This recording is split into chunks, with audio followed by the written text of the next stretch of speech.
नमस्कार मित्रांनो, writing skill मधील आणखी एका लेसनचा आज आपण अभ्यास करणार आहोत। लेसनचं नाव आहे 3.2 do schools really kill creativity. एकंदर या टायटल मधून एक प्रश्न तुम्हाला विचारलेला आहे आणि हा प्रश्न आम्हा शिक्षकांना सुद्धा आहे की बाबा शाळा ह्या मुलांच्या मधली निर्मिती क्षमता जोपासण्याचं काम करता आहेत की मारण्याचं काम करता आहेत। हा खरंच एक मोठा प्रश्न आहे आणि डेफिनेटली शिक्षण प्रणालीमध्ये जो सिलेबस तयार होतो किंवा शिक्षण व्यवस्थेमधून जे शिक्षण आपण मुलांपर्यंत पोहोचवतो त्या शिक्षणामधून मुलांच्या मध्ये असणारी निर्मितीची क्षमता ही दिवसेंदिवस वाढत जाणं हे गरजेचं आहे। हे याचं एक अनुकूल असं उत्तर डेफिनेटली आहे। तर मित्रांनो, या पूर्ण लेसन मध्ये बऱ्याच इंटरेस्टिंग मुद्द्यांचा सुद्धा आज आपण विचार करणार आहोत आणि त्यामधला पहिला मुद्दा आहे माइंड मॅपिंग। माइंड मॅपिंग ही कन्सेप्ट काय आहे? आपल्या मेंदूमध्ये अनेक कल्पना सतत तयार होत असतात, सतत निर्माण होत असतात। एखादा इलेक्ट्रॉनिक्स विषयाचा विद्यार्थी आहे, तो म्हणेल मला एक छोटंसं इन्स्ट्रुमेंट तयार करायचं आहे। ही एक सेंट्रल आयडिया आहे, मला एक छोटं इन्स्ट्रुमेंट तयार करायचं आहे। साहित्याची शिक्षिका म्हणून मी एक उदाहरण देईन की एखादा विद्यार्थी म्हणेल मला कविता तयार करायची आहे। सो कविता ही एक सेंट्रल आयडिया असणार आहे।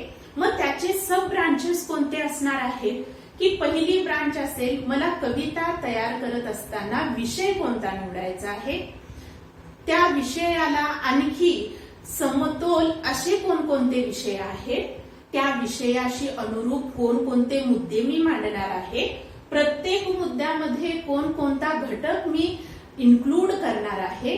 म्हणजे जेव्हा एक कल्पना निर्माण होते त्याला अनेक ब्रांचेस असतात आणि त्या ब्रांचेस मधून ती कल्पना पुढं सरकत असते। आपल्या माइंडमध्ये एक कल्पना निर्माण होते तेव्हा नक्कीच ती एका स्टँडर्ड अवस्थेमध्ये असते, पण जेव्हा अस्तित्वामध्ये ती येत असते तेव्हा आपल्याला बरेच कष्ट करण्याची गरज आहे आणि जेवढी ती सुंदर आपल्या मनामध्ये किंवा माइंडमध्ये होती तेवढीच ती अस्तित्वात असेलच असं नाही, किंवा कदाचित माइंडमध्ये जेवढी ती सुंदर होती त्याच्याही पेक्षा जास्त सुंदर होऊन ती तुमच्या समोर असणार आहे। तर या संकल्पनेला आपण माइंड मॅपिंग असं म्हणतो। माइंड मॅपिंग हे आपण वेगवेगळ्या रचनांच्या माध्यमातून व्यक्त करत असतो। इथे एक रचना तुम्हाला पुस्तकामध्ये सुद्धा दिलेली आहे।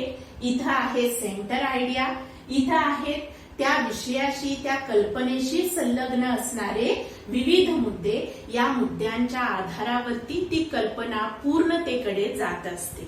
ही कन्सेप्ट आहे माइंड मॅपिंग, जी कंटिन्युअसली आपण अनुभवत असतो आणि तीच निर्मिती क्षमतेची एक मूळ कन्सेप्ट आहे असं म्हणायला हरकत नाही। यानंतरचा भाग आहे शिक्षण तज्ञ सर केन रॉबिन्सन यांनी शिक्षण प्रणालीबद्दल किंवा आत्ताच्या तुमच्या सिलेबस बद्दल, शिक्षणामधला अभ्यासक्रम याच्याबद्दल मांडलेली ही काही मतं आहेत। त्यांचं पहिलं मत आहे स्कूल स्किल क्रिएटिव्हिटी। शाळा ह्या मुलांच्या मध्ये असणारी निर्मिती क्षमता हे हाणून पाडण्याचा, मारून टाकण्याचा प्रयत्न करत आहे। बघा, वर्गामध्ये एखादी कविता शिकवत असताना मी मुलांना अभ्यास म्हणून दुसरी एक कविता तयार करा असं डेफिनेटली नाही सांगणार। मी त्यांना सांगणार आहे याच्यावरची सर्व प्रश्नोत्तरे व्यवस्थित वाचा आणि जशीच्या तशी तुम्हाला ती परीक्षेमध्ये लिहायची आहे। जे जसं आहे तसंच उतरवणे याला आपण निर्मिती क्षमता म्हणत नाही, तर प्रत्येक गोष्टीमध्ये जेव्हा आपण अभ्यास करत असतो त्यासारखी दुसरी गोष्ट निर्माण करणे किंवा त्याचा आधार घेऊन दुसरी गोष्ट निर्माण करणे यालाच आपण निर्मिती क्षमता असं म्हणतो।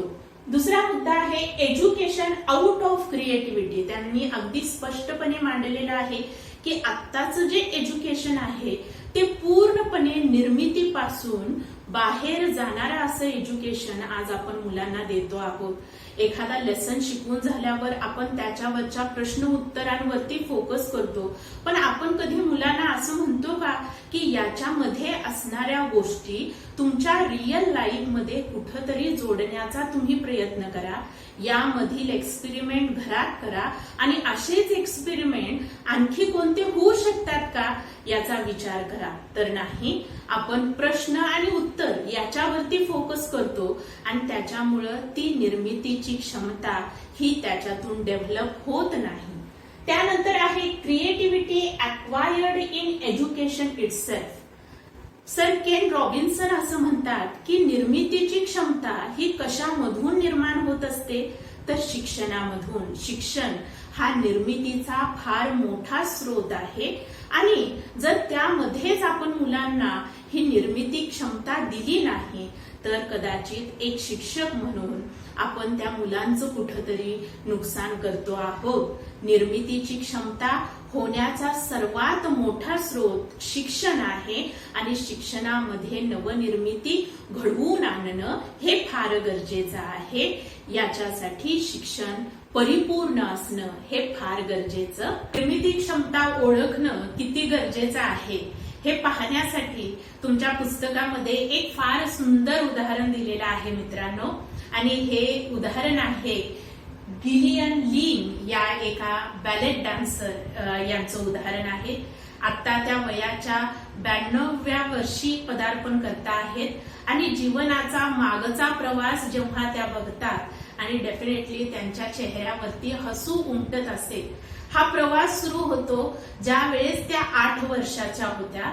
एक प्रॉब्लेम चाइल्ड जेव्हा त्या 8 वर्षाच्या होत्या तेव्हा सर्व शिक्षकांनी त्यांना एक प्रॉब्लेम चाइल्ड म्हणून घोषित केलेलं आहे. आता प्रॉब्लेम चाइल्ड म्हणजे काय की हा एक विद्यार्थी आहे, तो शिक्षण व्यवस्थित घेऊ शकत नाही, याला अक्षरांची ओळख होऊ शकत नाही, कितीही शिकवलं तरी सुद्धा त्याला काही समजणार नाही. असं एखाद्या विद्यार्थ्याबद्दल जेव्हा शिक्षक बोलतात, नो डाऊट त्यांच्या आई वडिलांमध्ये कितीतरी त्यांच्या मनामध्ये काहूर माजणार आहे की बाबा असा जर आपलं बाळ असेल तर काय, याच्यावरती तोडगा दुसरा काय आहे, आणि याच्यावरतीच मुळात आपण उकल काढणं हे शिक्षण व्यवस्थेचं काम आहे.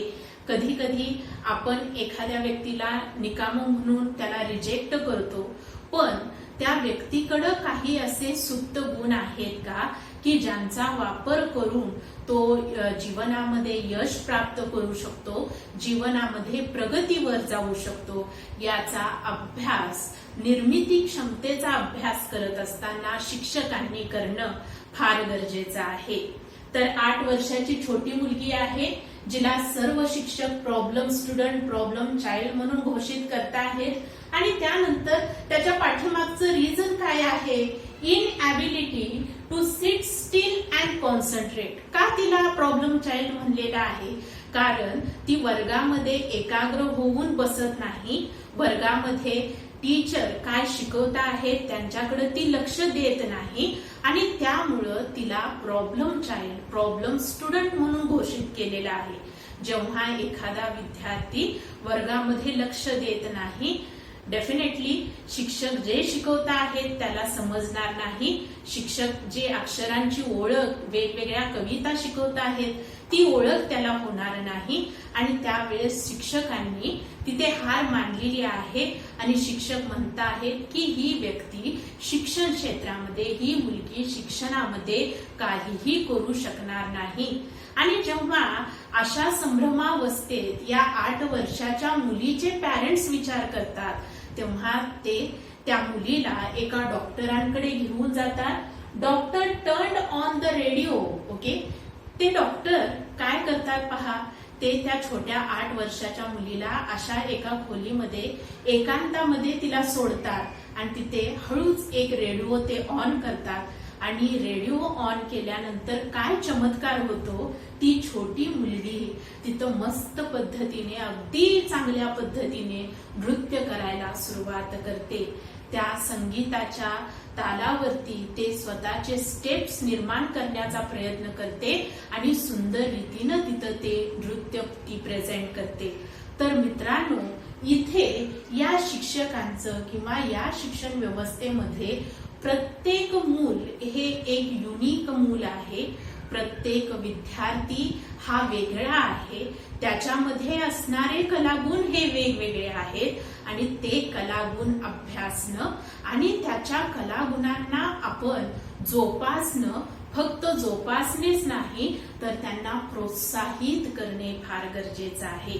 इथं या 8 वर्षाच्या मुलीला तिथंच त्या पॅरेंट्सनी सोडून दिलं असतं की बाबा ही मुलगी आता शिकणारच नाही, तर कदाचित ती आता आयुष्याच्या या शेवटच्या टप्प्यामध्ये कदाचित एक फार कॉमन जीवन जगली असती. पण आता मात्र त्यांची ओळख एक चांगला कोरिओग्राफर म्हणून आहे, एक चांगला बॅलेट डान्सर म्हणून आहे.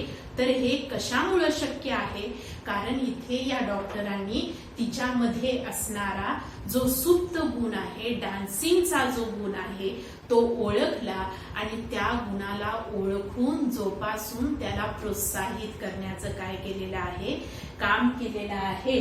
नॉट सिक, ती प्रॉब्लेम स्टुडंट नाही, स्पेशल चाइल्ड नाही, तर ती कोण आहे? But dancer. ती एक फार चांगली नृत्य आविष्कार घडवून आणणारी एक मुलगी आहे आणि फ्युचरमध्ये डेफिनेटली नृत्यामधले अनेक चांगले आविष्कार घडवणारी ती महिला होणार आहे आणि डेफिनेटली ती झालेली सुद्धा आहे. तर हे उदाहरण आपल्याला काय शिकवतं मित्रांनो, की शिक्षण, ज्या शिक्षणाचा एकांगी मार्गाने आपण अभ्यास करतो आहोत, एक लेसन तुमच्या समोर आहे, त्या लेसन मधली प्रश्न उत्तर पाठ होणं हेच माझं ध्येय आहे असं नाही, तर त्या लेसनचा वापर मी माझ्या वास्तवाशी जोडू शकते का, वास्तवामध्ये त्याचा काही वापर मला होईल का, या गोष्टींचा विचार सुद्धा करणं गरजेचं आहे. यानंतरचा मुद्दा आहे क्रिटिकल थिंकिंग स्किल.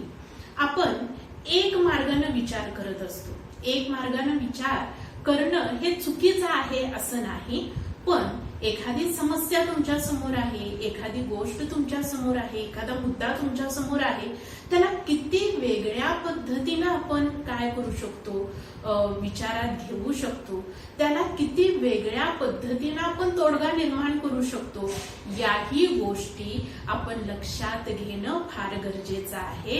आणि याच्यामधूनच आपण क्रिएटिव्हिटीकडे मार्गक्रमण करणार आहोत, जे शिक्षणाचं मूळ उद्देश आहे. प्रत्येक विद्यार्थ्याच्या मध्ये असणारे सुप्त गुण आणि त्यांचा विकास ज्याच्यातून आपल्याला साध्य करायचा आहे, त्याच्यासाठी प्रयत्नशील असणं हेही तितकंच गरजेचं आहे. या पुढचा जो मुद्दा आहे तो आहे 4 फ्रंट्स ऑफ ऑल एज्युकेशन. आताची जी शिक्षण व्यवस्था आहे त्या शिक्षण व्यवस्थेची काही ध्येय आहे आणि या ध्येयांचा विचार आपण इथे करणार आहोत. नक्कीच शिक्षण व्यवस्थेची ध्येय ही फार चांगली आहेत की जेणेकरून एक विद्यार्थी सक्षम घडावा आणि त्याच्यामध्ये चांगल्या गुणांची रुजवणूक व्हावी, याच्यासाठी या ध्येयांचा आपण विचार करणं गरजेचं आहे. सर्वात पहिलं ध्येय आहे मास्टरिंग डिसिप्लिन. एखादा विद्यार्थी त्याला शिस्तीचं महत्व पटावं, तो शिस्तप्रिय व्हावा आणि आपल्याबरोबर आपल्यापेक्षा लहान असणाऱ्यांना सुद्धा त्यानं शिस्तीचं महत्व पटवून द्यावं. हे आत्ताच्या शिक्षण प्रणालीचं सर्वात मोठं वैशिष्ट्य आहे. शिस्तीमधून माणूस घडत जातो, शिस्तीमधून चांगल्या सवयींचा विकास होतो आणि हीच गोष्ट शिस्तप्रिय विद्यार्थी घडवण्यापाठीमागं शिक्षण व्यवस्थेनं पूर्णपणे बांधून ठेवलेली आहे. यानंतर आहे लर्निंग टू कम्युनिकेट इफेक्टिव्हली. मी बरेचदा वर्गामध्ये सुद्धा मुलांना, विद्यार्थ्यांना एक उदाहरण देते की एखादा व्यक्ती 60% आहे पण तो फार चांगल्या रीतीनं संवाद साधू शकतो.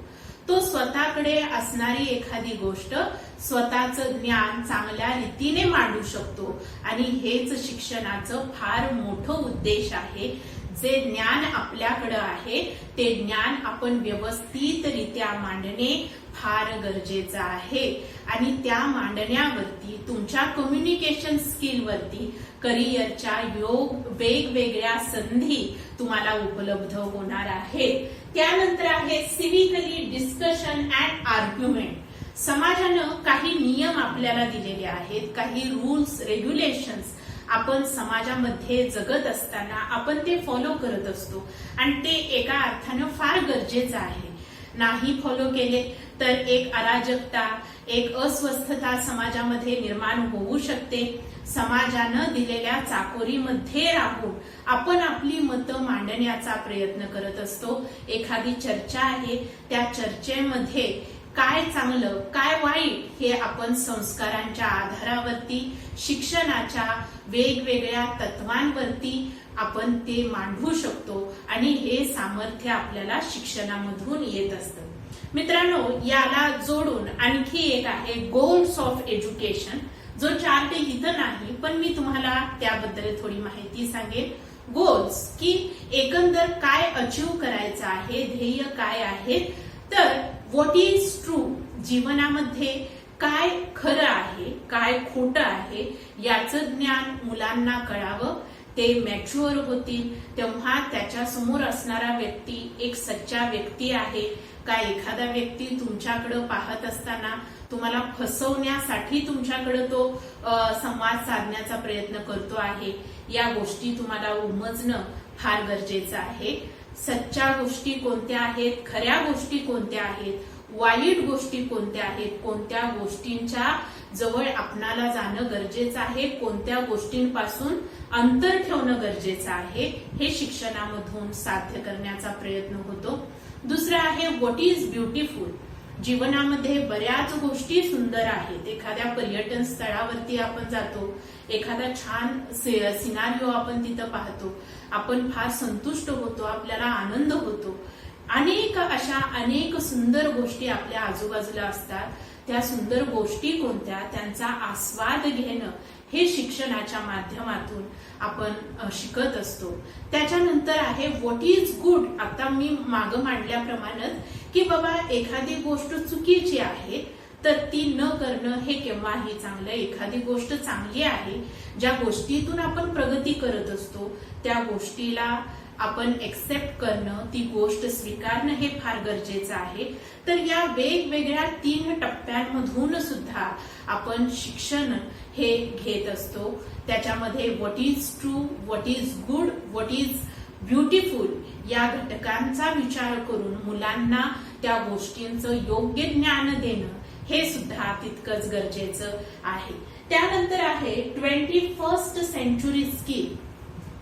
तुमचं यंग जनरेशन, तुमचं मॉडर्न जनरेशन शिक्षणामध्ये कोणत्या गोष्टींकडे अपेक्षेने पाहत आहे किंवा कोणत्या गोष्टी शिक्षणातून मिळाव्यात असं तुम्हाला वाटतं.